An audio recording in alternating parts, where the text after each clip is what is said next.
We often discuss things like the gender pay gap or the racial wealth gap as issues of individual failure, that women at an aggregate level choose jobs that pay less, or that Black and brown people on the whole just don't work hard enough, or that parents of young children didn't plan for childcare expenses responsibly enough. We are very quick to point the finger at groups who express challenges, but we are not as quick to examine the policy-driven economic framework or larger cultural norms that these groups exist within. So let's talk about some of the policies that can actually start to improve things. I wrote a blog post earlier this week, we'll link it in the show notes, about how girl bossification or pink-washed capitalism or girl boss feminism, honestly, take your pick, compellingly positions individual female wealth acquisition as progressive, moral, and in some ways politically defiant. I have often encouraged women to relentlessly and unabashedly pursue wealth because it's not wrong to want to be rich. The girl boss movement and the broader era of market-driven feminism that it symbolizes is our way of saying, hey, we just want the cultural support to pursue our careers and individual wealth accumulation as unashamedly and casually as men have for centuries without being told that we need to get back in the kitchen and push out another kid. And on the note of pushing out another kid, it's difficult to have these types of discussions, aka women's wealth accumulation, without them bleeding over into other issues like the lack of state-mandated and state-provided paid family leave and universal pre-K or childcare. And as we covered in the blog post linked in the description, those policy changes wouldn't be enough on their own to close the gender wealth gap, but they would go a pretty long way. How do we know they would go a long way? Because we have data from the Organization for Economic Cooperation and Development, or OECD, a group of 38 democracies that work toward equality and opportunity about the gender wage gap across countries.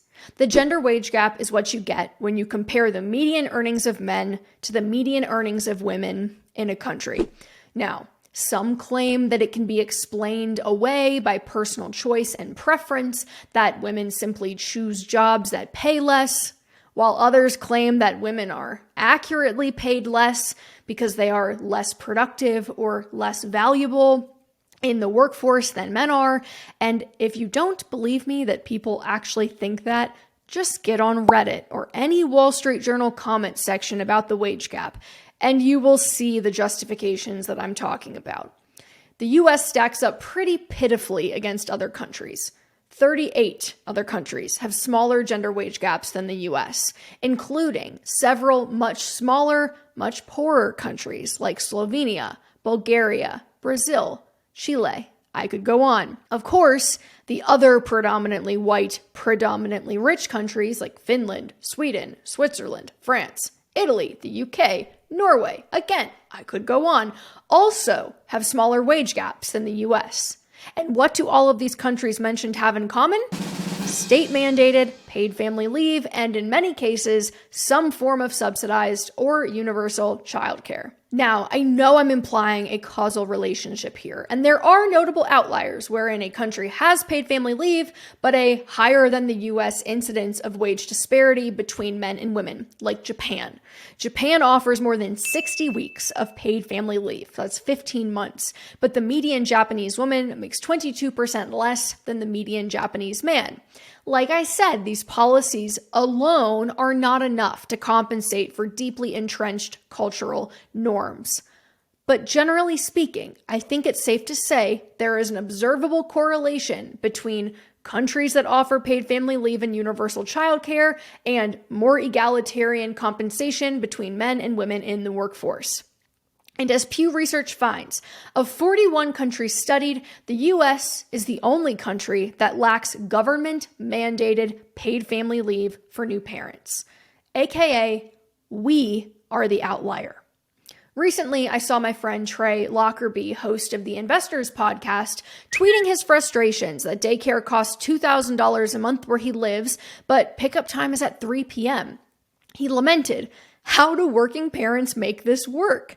His frustrations are obviously valid. The US is really the only wealthy nation that does not treat childcare as infrastructure. But one reply to the tweet caught my eye because it was just so quintessentially American. Why don't you raise your own kids? The reply tweet posed tauntingly. Maybe if you didn't pay someone else to do it, you wouldn't have this problem. Let us count the ways in which this is problematique. First of all, the fact that this comment was levied at Trey, a man, is unusual. Usually, this level of vitriol and parent shaming is reserved for those damned women. So good on this asshole for his equitable approach to shaming others. Secondly, the idea that every person with young children could simply quit their jobs and raise the kids themselves is both asinine on an individual level, because last I checked, people need income to survive, and at an aggregate economic level. Many Americans don't even have the option to have one stay-at-home parent because a single income is often not high enough to support 3 or more people. Almost 7 million households in the US have children between ages 3 and 5 as of 2021. Assuming all of these households include working adults, that means this reply guy is suggesting a full 5% of the 133 million working Americans should just exit stage left en masse. I don't think you have to have a PhD in economics to see why that would be disastrous. It reminds me of the similarly shamey, equally ignorant sentiment that you sometimes hear tossed around. Well, you chose to have kids. You shouldn't have had kids if you wanted to fill in the blank, have a career, have extra income, have any number of things that parents in many other parts of the world are allowed, encouraged, and expected to have.